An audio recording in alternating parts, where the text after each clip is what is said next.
Oke, bismillahirrahmanirrahim. Innal hamdalillah nahmaduhu wa nastaghfiruhu wa nasta'inuhu wa nastahdihi wa na'udzu billahi min shururi anfusina wa min sayyiati a'malina. May yahdihillahu fala mudilla lahu wa may yudlil fala hadiya lahu.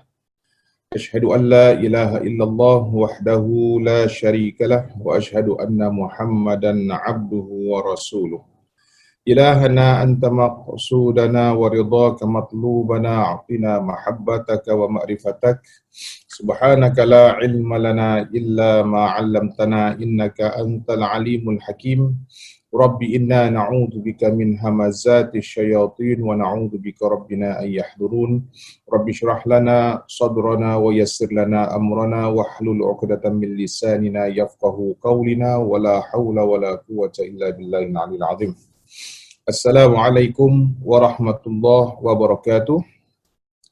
Alhamdulillah, syukur kita pada Allah Subhanahu wa taala pada pagi yang penuh dengan barakah ini. Alhamdulillah, kita bersama-sama dapat kita membicarakan, dapat kita menyambung kembali pengajian tafsir kita, iaitu tafsir surah Al-Fatihah kita pada pagi ini dalam rakaman kita untuk Masjid Al-Istighfar. Apa khabar semua para jamaah, jamaah istighfar, jamaah di luar sana, jamaah Facebook dan sebagainya.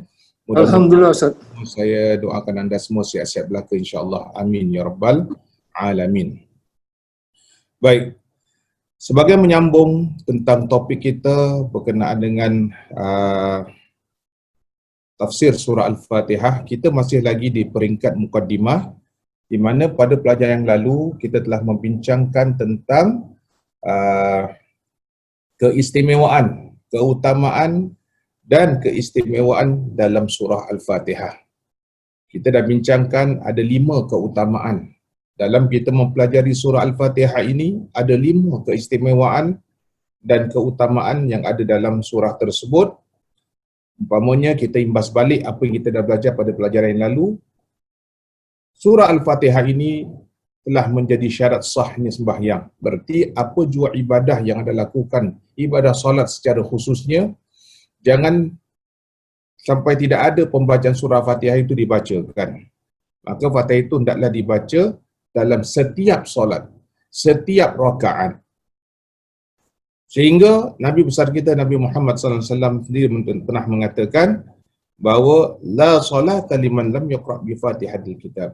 Tidak dinamakan solat itu kalau kita tidak dibaca surah Al-Fatihah. Itu pertama. Yang kedua, seperti mana kita dah belajar bahawa surah Al-Fatihah ni surah yang paling agung diturunkan kepada junjungan Nabi besar kita Nabi Muhammad sallallahu alaihi wasallam. Sehingga ada hadis yang diriwayatkan oleh Imam At-Tirmidzi di mana Rasulullah sallallahu alaihi wasallam pernah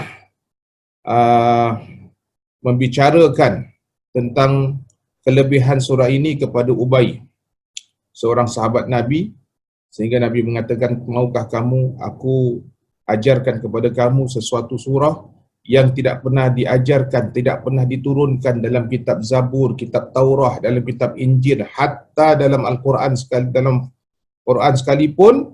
Jadi Ubay menjawab, tentu sekali ya Rasulullah, aku ingin tahu apakah yang diturunkan kepada engkau satu surah yang sangat istimewa.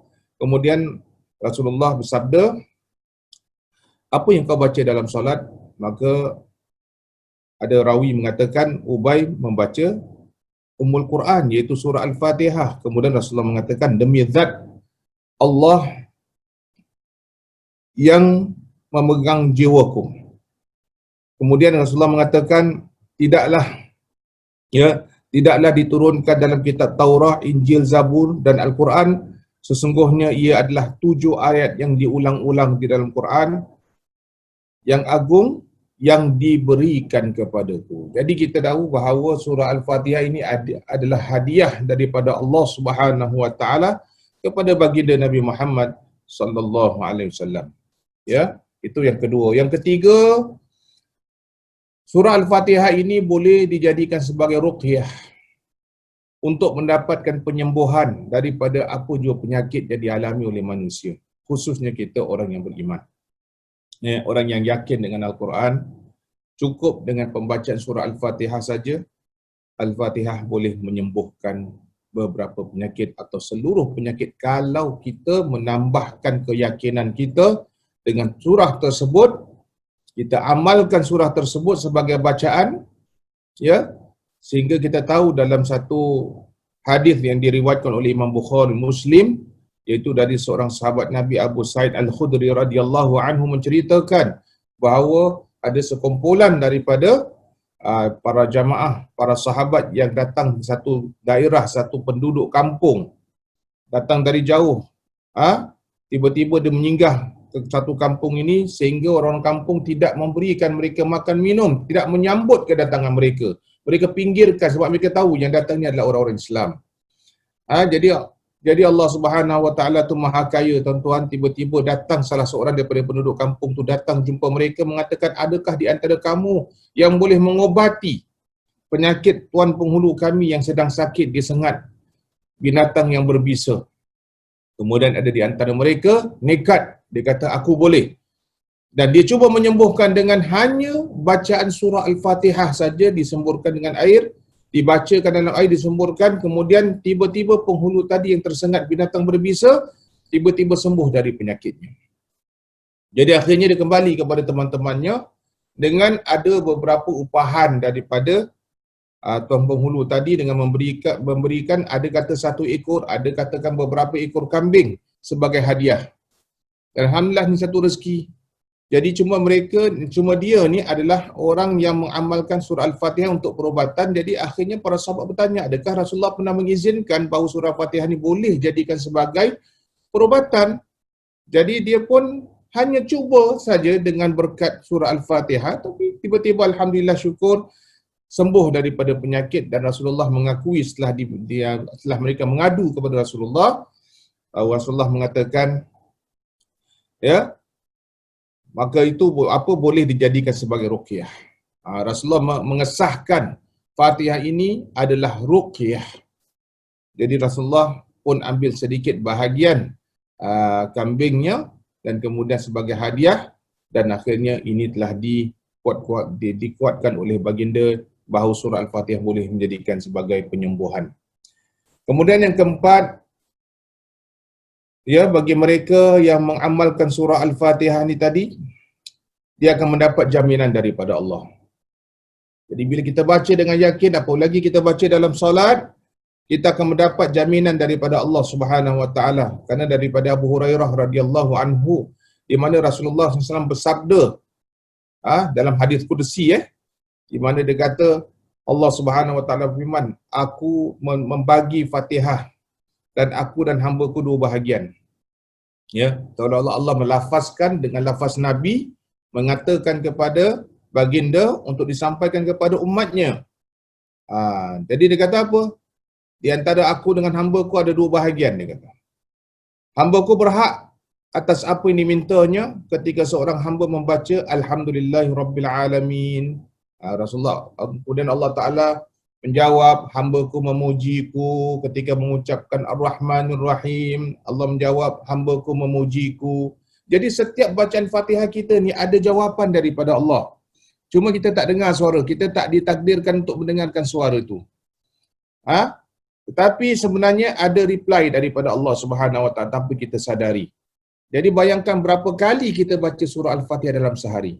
Allah membalas, Allah mengucapkan, hamba-Ku memuji aku, hamba-Ku memuji aku. Bila kita juga ucapkan Maliki Yaumiddin, hamba-Ku mengagungkan aku, ya, dan mengatakan hamba-Ku pasrah kepadaku. Ketika kita baca Iyyaka na'budu wa iyyaka nasta'in, apa kata Allah? Ini antara aku dan hamba-Ku baginya apa yang diminta. Baik itu bila kita baca surah Al-Fatihah ni, tuan-tuan, bila sampai kepada Iyyaka na'budu wa iyyaka nasta'in, sematkanlah dalam hati kita keinginan apa yang kita inginkan, Allah Ta'ala akan perkenankan. Sebab Allah Ta'ala, Rasulullah mengatakan di sini, ini antara aku dengan hamba-Ku baginya apa yang diminta, aku akan perkenankan. Istilahnya, aku akan perkenankan permintaan hamba-Ku.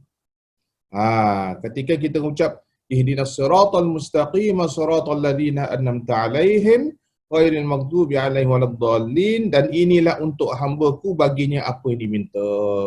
Jadi akhir daripada surah Fatihah, bila kita habis saja baca surah Fatihah waladdallin, Allah Taala kata apa? Ini untuk hamba-Ku. Ya, ini untuk hamba-Ku dan baginya apa yang diminta. Seolah-olah Ta'ala aku akan perkenankan permintaan. Sebab itu kelebihan surah Al-Fatihah tu berbanding pada surah-surah yang lain, tuan-tuan. Sebab itu surah Fatihah hendaklah dibaca dalam solat setiap rakaat. Sedangkan surah hanya baca pada rakaat-rakaat yang khusus. Rakaat pertama lain surah, rakaat kedua lain surah, atau sama surah yang sama tetapi berbeza dari sudut kedudukan permulaan atau kesudahannya atau pertengahannya. Tetapi Fatihah hendaklah dibaca daripada rakaat pertama. Kalau 4 rakaat lah. Kalau 8 rakaat lah kita akan baca. Kalau kita ada 10, 12 rakaat, 21, 23 rakaat, kita akan baca Fatihah juga. Ya, jadi nak menunjukkan apa? Kemestian dalam solat itu membaca surah Fatihah. Kerana apa? Kelebihannya di sini. Maka Allah Ta'ala akan sampaikan segala hajat kita. Baik, begitu juga yang kelima, doa untuk orang yang mati. Kerana dalam satu hadis yang diriwayatkan oleh Imam Al-Baihaqi daripada Ibnu Umar mengatakan, aku mendengar Rasulullah pernah bersabda, ketika salah satu kalian yang mati, maka janganlah kalian menahannya, segeralah kalian membawanya ke makam dan bacakanlah surah Al-Fatihah di samping kepalanya. Jadi sebab itu kalau kita tak baca apa-apa surah, cukup dengan surah Al-Fatihah ini Nabi suruh kita baca di atas kepalanya, yakni kita membaca dengan penuh kesungguhan, minta Allah Ta'ala sampaikan ini kelebihan kepada si mati. Ini adalah dalil daripada hadis daripada Imam yang diriwayatkan oleh Imam Al-Baihaqi. Jadi apa pun kita bacakan Fatihah untuk si mati. Kita pergi ziarah kubur, kita bacakan Al-Fatihah. Ya, orang sakit, kita bacakan Al-Fatihah. Orang ada masalah, kita tak tahu apa nak baca, orang kena gangguan apa pun kita tak tahu baca, bacalah surah Al-Fatihah dengan yakin, maka dia akan jadi segala-gala apa yang kita niatkan. Asalkan saja niat kita semua niat yang baik, ya. Niat yang diharuskan oleh Allah, niat yang dia galakkan oleh Allah. Jangan niat perkara-perkara yang bukan-bukan, jangan kita niatkan dengan sebab perkara maksiat, awak baca Fatihah tak menjadi, tuan-tuan. Ya. Baik. Di samping itu juga kita dah belajar tentang jumlah nama-nama dalam surah Al-Fatihah. Al-Fatihah ni yang terkenal kita kata Al-Fatihah. Surah ni Al-Fatihah. Tetapi kalau kita lihat sebenarnya ada beberapa nama yang begitu banyak sekali dibandingkan dengan surah-surah yang lain. Surah Al-Fatihah ni ada banyak nama. Dan nama itu bukan hanya sekadar nama, tetapi nama itulah realiti dia. Itulah hakikat surah tersebut. Umpamanya kemarin kita dah belajar bahawa surah Al-Fatihah itu dikenali sebagai Fatihatul Kitab, Fatihatul Quran, iaitu sebagai pembuka kitab, pembuka Quran. Ternyata ulama menyusunnya Al-Fatihah itu di awal dalam Al-Quran sebagai pembukaan Mashaf Al-Quran itu dengan pembacaan surah Al-Fatihah. Setelah itu barulah masuk surah-surah yang lain.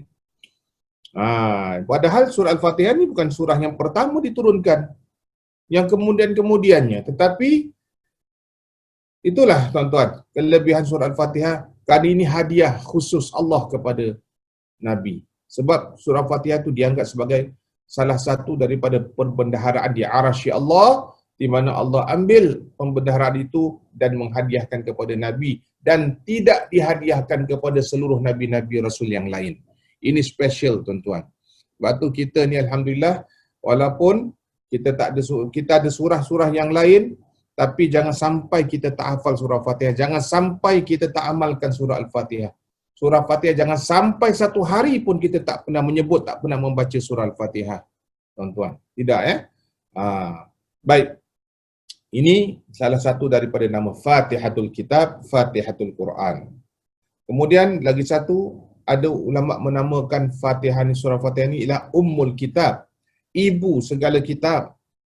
Kenapa dia katakan ibu segala kitab? Sebab Rasulullah pernah mengatakan Alhamdulillah Ummul Quran. Alhamdulillah itu surah Al-Fatihah ini adalah ibu Quran dan ibu kitab, dan 7 ayat yang sentiasa diulang-ulang. Ya. Mana ummul tu apa? Ibu kitab. Jadi kalau macam mana surah-surah yang lain panjang, walau macam mana surah yang lain ni semua pengisian kehebatan pada pengisian dia, cerita-cerita dia, tetapi tak lawan dengan Al-Fatihah ni tadi. Sebab itu tuan-tuan, kalau kita baca surah Al-Fatihah, dia ada 10 syarat. Orang baca surah Al-Fatihah ni ada 10 syarat. Bukan sembarang-sembarang baca surah Al-Fatihah, tuan-tuan. Surah Al-Fatihah kalau kita baca salah satu daripada syaratnya, dia tak boleh putus. Dia tak boleh baca secara diam di pertengahannya. Dia kena baca berturut-turut. Dia kena baca dengan makhraj yang betul. Dia kena baca dalam keadaan yang dimulakan dengan basmalah. Ya. Kemudian di antara syarat surah Al-Fatihah ni hendaklah baca dengan tajwid yang betul. Sebab kalau salah bacaan surah Fatihah kita, setengah ulama mengatakan boleh jadi tidak sah kita punya ibadah solat kita. Tak sah sembahyang kita kerana apabila kita baca Quran, baca dalam keadaan yang tidak fasih. Tidak fasih ni maknanya apa? Dengan pelat, kita baca Fatihah dengan panjang pendek pun kita langgar, kita tak baca makhraj huruf dengan betul, habislah. Sebab kalau dalam bacaan Quran ni kita tahu ada 2 kesilapan yang orang baca Al-Quran ini tadi, khususnya dalam surah Al-Fatihah, dia sama ada kita salah besar yang dinamakan dengan lahnul jali ataupun salah kecil yang dinamakan lahnul khafi. Jadi salah besar ni apa? Apabila orang tersebut salah huruf, yakni huruf qaf dibaca kaf, ya. Apabila kita salah baris, yang kedua salah baris, kita salah mengenakan baris-baris dalam surah Al-Fatihah. Baris atas dibaca baris bawah, an'amta, anda baca an'amti, an'amtu umpamanya. Itu salah. Ketiga, apabila anda tidak menekankan huruf-huruf yang bersabdu. Ingat, bila dalam Fatihah ni ada banyak huruf yang bersabdu, anda kena tekankan. Banyak orang salah baca dalam surah Al-Fatihah. Banyak orang salah baca dalam surah Al-Fatihah, mereka tak teliti, mereka tak peka dalam pembacaan tersebut, tiba-tiba jadi imam umpamanya. Maka alangkah ruginya orang makmum-makmum yang sembahyang di belakangnya kerana kesalahan dari sudut bacaannya. Jadi jaga-jaga. Ini Fatihah mesti nak kena teliti dari sudut bacaan. Kenapa dia dipilih oleh Nabi besar kita Nabi Muhammad sallallahu alaihi wasallam itu dalam pembacaan-pembacaan yang dimestikan dalam solat, setiap solat kita. Kemudian yang berikutnya, yang ketiga, nama dia disebut As-Sab'ul Mathani. Kenapa disebutkan Sab'ul Mathani? Mana Sab'ul Mathani apa? 7 ayat yang diulang-ulang. Ini 7 ayat ini. Fatihah ni ada 7 ayat. Sentiasa diulang-ulang dalam bacaan kita, dalam setiap salat kita, diulang bacaannya setiap rakaat. Kalau kita tak salat sekalipun, setidak-tidaknya kita boleh baca Al-Fatihah, kita tujukan khusus kepada baginda Nabi Muhammad sallallahu alaihi wasallam. Kita tujukan khusus kepada ibu bapa kita yang mungkin telah meninggalkan dunia. Kita boleh Al-Fatihahkan kita untuk diri kita sendiri. Kita selalu Fatihahkan untuk orang lain. Kita selalu Fatihahkan untuk arwah-arwah yang lain. Tetapi kita lupa, kita harus Fatihahkan untuk diri kita sendiri, tuan-tuan. Mudah-mudahan dengan Fatihah yang kita baca, Allah berikan keselamatan ke atas diri kita. Ya, sebab Fatihah ni kelebihan dia besar, kelebihan dia luas. Nanti kita akan belajar tentang keistimewaan yang terdapat dalam surah Al-Fatihah, sehingga ulama dia mengkaji tentang ada beberapa amalan-amalan yang tertentu berkenaan dengan surah Al-Fatihah ni tadi, untuk kita jadikan sebagai amalan yang dapat mereka nampak rahsianya. Itu nanti satu hari kita akan belajar dan kita akan mendalaminya, insya-Allah. Baik, seterusnya Al-Quran, apa yang kita kata, surah Al-Fatihah ini dinamakan juga Al-Quranul Azim. Azim, bacaan yang paling agung. Ya, ini bacaan yang paling agung. Sehingga dalam surah Al-Hijr, dalam ayat 87, Allah Subhanahu Wa Taala menyatakan seperti mana maksudnya, dan sungguh kami telah memberikan kepadamu 7 ayat yang dibaca berulang-ulang dan Al-Quran yang agung. Apa dia? Inilah surah Al-Fatihah, tuan-tuan. Bayangkan surah Fatihah ni ada dikuatkan oleh Allah dalam surah Al-Hijr dalam ayat 87. Jadi berdasarkan penjelasan Ibn Kathir dalam tafsirnya, yang dimaksudkan dengan Al-Quran Al-Azim ni dalam ayat tersebut adalah surah Al-Fatihah. Ya. Penjelasan ini diperkuatkan oleh sebuah hadis di mana Rasulullah sallallahu alaihi wasallam pernah bersabda, Alhamdulillahi rabbil alamin hiya sab'ul mathani wal Qur'anul azim alladhi utituhu. Yang bermaksud Alhamdulillah rabbil alamin adalah as-sab'ul mathani, iaitu 7 ayat yang diulang-ulang dan Al-Quran yang sangat agung yang dikurniakan kepadaku. Yang dia Allah hadiahkan kepada junjungan Nabi besar kita Nabi Muhammad sallallahu alaihi wasallam. Dan akhirnya surah Fatihah ni Nabi hadiahkan kepada kita. Nabi hadiahkan kepada kita, Nabi ajarkan kepada kita. Kemudian surah Fatihah ni pula kita hadiahkan pula kepada Nabi. Kita hadiahkan kepada seluruh kaum arwah. Kita hadiahkan untuk diri kita, hadiahkan untuk orang yang hidup. Jadi surah Fatihah ni sangat bermakna dalam kehidupan kita, tuan-tuan. Ini adalah suatu hadiah yang sangat berharga yang tidak ada tolak bandingannya. Lebih besar daripada emas, lebih besar daripada wang ringgit, tuan-tuan. Sebab kita baca Fatihah ni, bacalah dengan sungguh-sungguh, bacalah dengan penuh pengertian dan makna. Hendaklah kita baca dengan penuh khusyuk bila kita setiap kali baca surah Al-Fatihah ini tadi. Dan yang keenam, seperti mana saya terangkan, ada ulama menamakan surah Ar-Ruqyah. Ada surah Fatihah ni dinamakan surah Ar-Ruqyah kerana sudah ada pengakuan. Jadi Rasulullah pernah mengatakan, tahukah engkau bahawa Al-Fatihah itu adalah Ruqyah? Ruqyah ni mana apa? Maknanya boleh jadikan sebagai ubat, boleh jadikan sebagai sumber penyembuhan daripada penyakit yang dialami oleh manusia secara zahir maupun secara batin. Dan bukan hanya sekadar 7 nama ni saja, tuan-tuan. Dalam buku tafsir kita ada nampak 5 nama saja. Ummul Quran, Sab'ul Mathani, Suratul Kanz. Yani Suratul Kanz maknanya apa? Surah perbendaharaan. Sebab Fatihah ini salah satu daripada bendahara, perhiasan yang terdapat di dalam arasy Allah. Sebab itu dinamakan perbendaharaan arasy. Dan surah Fatihah ini dinamakan juga Suratul Salah, surah sembahyang, surah doa. Kenapa? Sebab setiap sembahyang kita akan baca surah Al-Fatihah. Kemudian dinamakan juga Suratul Syifa, surah penawar. Kenapa? Inilah sebab Al-Quran itu memang boleh menjadi penawar. Jiwa hati manusia yang gelap boleh jadi terang, yang lemah boleh jadi gagah, yang leka boleh jadi tersadar dengan pendekatan surah Al-Fatihah ini tadi. Baik, itu kalau kita lihat berkenaan dengan yang namanya surah Al-Fatihah yang dikatakan dengan surah Asy-Syifa ni. Ulama namakan surah Syifa pasal apa? Sebab dalam satu hadis yang diriwayatkan dalam Sunan Ad-Darimi dari sahabat Nabi As-Sa'id Al-Khudri radhiyallahu an, Abu Sa'id Al-Khudri mengatakan apa? Rasulullah pernah menyatakan, Fatihatul Kitab syifa'un min kulli sam. Maknanya apa? Fatihatul Kitab boleh menjadi penawar daripada segala racun. Sebab itu apa-apa racun yang kena dalam diri kita, termakan racun. Sama ada racun yang sebenarnya ataupun racun secara sihir dan sebagainya, bacalah surah Al-Fatihah dengan keyakinan. Cari air Zam-Zam, cari air putih.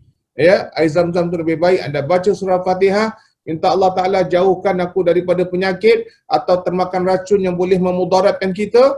Baca dengan yakin. Kita baca 3 kali, baca 7 kali. Baca, kita tiup kat dalam air itu, kita minum. Mudah-mudahan ini akan jadi apa, tuan-tuan? Ini akan jadi penawar kepada kita, insya-Allah. Tapi dengan syarat kita diharuskan untuk yakin, kita kena yakin. Kita tak boleh baca dalam keadaan yang separuh yakin. Jadi kita jangan sampai ini terjadi dalam diri kita. Baik, ada ulama-ulama memberikan beberapa nama yang lain, iaitu Asasul Quran. Ada ulama mengatakan surah Fatihah ini dinamakan surah Asasul Quran. Apa makna Asasul Quran? Maknanya pondasi dari Al-Quran, yang ini foundation daripada segala Al-Quran. Al-Quran banyak pengisian, banyak dia punya kelebihan dia. Tapi dasarnya, dia punya, kita kata lantai dia, tuan-tuan, mesti nak kukuh, nak kuat. Dikukuhkan dengan surah Al-Fatihah yang 7 ayat saja. Boleh mengatasi surah-surah yang hebat-hebat sebanyak 30 juz ni nanti tuan-tuan. Sebab dinamakan Asasul Quran. Dan ini pernah diriwayatkan oleh Imam Asy-Sya'bi dari sahabat Ibnu Abbas radhiyallahu anhu, bahawasanya dia kata apa? Al-Fatihah wa asasul Quran. Surah Fatihah itu adalah fondasi ataupun foundation Quran ni tadi. Yang kedua, ada ulama menamakan surah Al-Fatihah ni ialah surah Al-Waqiyah. Al-Waqiyah. Apa makna surah Al-Waqiyah? Seperti mana disebut oleh Imam As-Sufyan bin Uyainah. Sebagaimana disebutkan oleh Hafiz Ibn Katsir, Al-Waqiyah bermakna pelindung. Jadi surah ini boleh jadi sebagai pelindung kita. Pelindung dari apa saja. Maknanya kalau kita ni takut, dalam keadaan takut, kita berjalan malam, cukup dengan baca surah Al-Fatihah ni boleh jadi pelindung kita. Ya tuan-tuan, kita takut dalam apa juga keadaan, takut kerana apa benda yang mendatangkan diri kita rasa takut, maka jadikanlah surah Al-Fatihah sebagai penaung kita. Jadikanlah surah Al-Fatihah ini sebagai penangkal kita. Dengan harapan Allah, dengan sebab kita jadikan surah Al-Fatihah sebagai pelindung, penangkal, jadi Allah akan pelihara kita. Jadi sebenarnya kita ni dah ada pelindung, cuma kadang-kadang kita tak gunakan yang sedia ada yang dibolehkan dalam agama ni untuk menjadi pelindung kita. Kita cari itu, cari ini. Kita sakit aja kalau kabut cari ubat. Cari surah Fatihah dulu, kita baca dengan yakin, mudah-mudahan ini boleh jadi sembuh. Anda sakit kaki, kaki anda sakit, ambil air surah Fatihah, anda siram kat dalam kaki anda dengan yakin, ini akan jadi penyembuh. Anda takut hantu, datang syaitan, jin, kacau kita, ambil surah Yasin, anda renjiskan mana bagian-bagian anda rasa ada gangguan daripada jin. Ini semua boleh jadi pelindung kita. Jadi, dia boleh jadikan segala-gala dalam kehidupan kita ni tuan-tuan. Sebab tu dipanggil surah Al-Waqiyah. Yang ketiga, surah ini dinamakan surah Al-Kafiyah. Apa makna Al-Kafiyah? Iaitu sesuatu yang mencakup. Jadi maknanya dalam satu, apa kita kata, ulama ni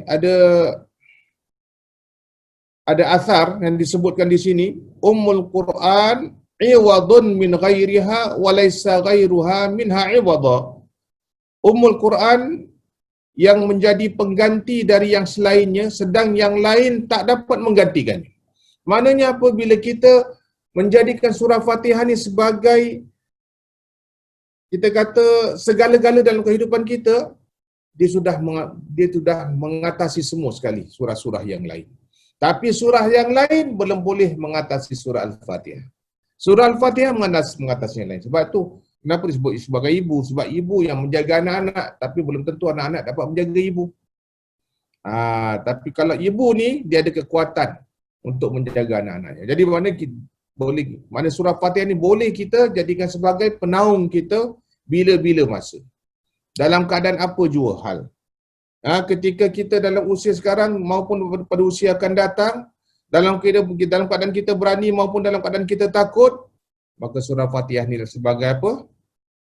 Penglipur lara kita. Ya. Kemudian ada juga disebut berkenaan dengan nama-nama surah. Hari ini kita hanya fokus berkenaan dengan pembicaraan nama-nama surah Al-Fatihah, tuan-tuan. InsyaAllah akan datang kita akan bincangkan tentang keistimewaan dan kelebihan. Jadi adalah nama-nama banyak sampai lebih kurang hampir 50 nama Al-Quran. 50 tuan-tuan. Yang tadi kita dah dengar, pasal saya ambil petikan daripada ulama-ulama punya penjelasan. Macam Ummul Kitab sudah kita dengar, Ummul Quran pun dah dengar, Kitabul Azim, As-Sab'ul Mathani, Al-Wafiyah, Waqiyah, Al-Kanz, Al-Kafiyah, Al-Asas. Lepas tu ada pula disebut Fatihatul Quran, Suratul Nur. Ada disebutkan sebagai Suratul Nur. Kenapa? Sebab Quran itu dianggap sebagai cahaya. Dia dengan surah ini banyak membawa penerangan kepada manusia dalam hidup. Kenapa? Sebab kalau anda perhatikan, dalam surah Al-Fatihah ni ada 3 perkara. Ada 3 perkara yang anda mesti tahu dalam surah Al-Fatihah. Pertama sekali, pujian kita dengan Allah. Ya, pujian kita pada Allah bila kita baca Bismillahirrahmanirrahim, Alhamdulillahirabbil alamin, Arrahmanirrahim, Maliki yaumiddin. Empat ayat ini semua pujian kita dengan Allah. Yang kedua, ada munajat. Di mana bila kita munajat, iyyaka na'budu wa iyyaka nasta'in. Kepada engkaulah kami sembah, kepada engkaulah kami minta tolong. Ini bermakna satu munajat. Sebelum kita minta doa pada Allah, minta sesuatu pada Allah, kita munajat dulu dengan Allah. Allah ajar kita. Kita nak berdoa, bermohon pada Allah, dua perkara kita jangan lupa. Pertama, puji dulu Allah. Puji Allah. Ya. Kedua, dah puji kita munajat. Munajat tu bukan doa, tuan-tuan. Munajat tu seolah-olah kita mengampu Allah. Mengampu dengan ikhlas. Bukan mengampu di mulut tapi hati tak mengampu. Kita mengampu dengan Allah sesungguhnya. Luar dalam, zahir batin. Kita boleh anggap Allah Ta'ala, engkaulah segala-galanya. Engkaulah Tuhan yang maha pengasih. Engkaulah Tuhan maha penyayang. Dengan sifat engkau, itulah sebenarnya engkau. Kita yakin, kita merendahkan diri kita pada Allah. Baru yang ketiganya, baru kita doa. Ini semua ada dalam surah Al-Fatihah. Kalau kita hayati betul-betul surah ini, sebab tu dengan cara ini, dia akan jadi cahaya dalam kehidupan kita. Dan dia juga dinamakan surah Alhamd. Kenapa Alhamd? Sebab dimulakan dengan setelah basmalah, Alhamdulillahirabbil alamin. Surah pujian. Ya, surah pujian. Kemudian ada dinamakan pula surah Asy-Syukr. Surah Asy-Syukr. Syukur maknanya apa? Terima kasih. Kenapa dinamakan surah terima kasih? Ialah sebab kita sembahyang, kan tanda kita berterima kasih dengan Allah. Kerana apa? Dengan nikmat-nikmat Allah berikan pada kita. Jadi dengan nikmat Allah berikan pada kita, kita berterima kasih dengan jalan solat dan dengan bacaan surah Al-Fatihah. Itu sebab tu Fatihah dinamakan surah Asy-Syukr. Kemudian ada pula dinamakan suratul Qaswa. Ini pujian yang paling tertinggi sekali. Hamdil Qaswa, maknanya pujian yang tertinggi, tidak ada yang tertinggi melainkan pujian itu. Kemudian dipanggil pula surah Suratul Salah, sebab surah itu dinamakan surah sembahyang. Kenapa? Sebab surah Fatihah ini digunakan dalam setiap solat. Ada panggil suratul Du'a. Kenapa dengan suratul Du'a? Sebab surah ni mengandungi doa. Surah Fatihah sendiri mengandungi doa di penghujung daripada ayat dia. Kemudian suratul Talab, surah yang berisi tuntutan. Tuntutan dia apa? Kita minta pada Allah jauhkan kita daripada kesesatan orang-orang Nasrani dan kemurkaan bagi orang-orang Yahudi. Kita minta pada Allah, jangan sampai kita termasuk ke dalam lubuk Yahudi dan Nasrani yang sangat membahayakan pada kepegangan kita, akidah kita, pada kehidupan kita seharian, yang banyak menjadi ikutan bagi seluruh dunia ni. Ya. Kemudian dia dinamakan pula suratul Su'al. Kenapa dia dinamakan suratul Su'al? Sebab kita banyak minta pada Allah, minta ihdinas siratal mustaqim, tunjukkan kami jalan yang lurus. Ini dah satu minta. Jalan yang kau beri, yang kau redai, itu jalan orang-orang, para nabi, para rasul. Ya, perjalanan kita kata orang-orang yang mati syahid, orang yang sentiasa siddiqin, wasyuhada wassalihin, orang-orang soleh. Itu semua kita minta. Kemudian kita minta lagi siratal ghairil maghdubi alaihim waladdallin. Kita minta supaya Allah Taala jauhkan kita daripada orang-orang yang dimurkai Allah dan juga jalan orang-orang yang sesat. Kemudian ada pula dinamakan suratul Munajat. Munajah ni apa? Iaitu berisi bisikan terhadap Tuhan. Jadi kita munajat sama macam kita berbisik dengan Allah Subhanahu Wa Taala. Kemudian dinamakan pula suratul Tajwid. Tafwid, suratul Tafwid.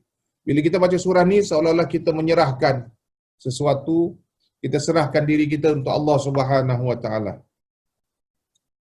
Ada pula dipanggil surah Mukafaah. Surah imbangan yang diturunkan kepada Nabi, imbangan terhadap harta benda yang lain. Dan ada juga dikatakan afdalus suwaril Quran. Surah afdal suwar Quran. Surah ialah surah yang afdal daripada seluruh Quran. Dan banyaklah nama-nama yang lain. Ada pula dinamakan Suratul Minnah, mengandungi cita-cita. Ada pula dinamakan Surah Mujziyah, surah untuk memberikan balasan, munjiah, yang dapat membebaskan manusia daripada berbagai-bagai kesulitan. Suratul Thaqalain, iaitu surah untuk golongan jin dan manusia. Sebab surah ini hendaklah dibaca oleh jin dan manusia untuk beribadah kepada Allah Subhanahu wa taala. Jadi saya rasa sekarang ini cukup untuk pembicaraan kita pada hari ini, tuan-tuan.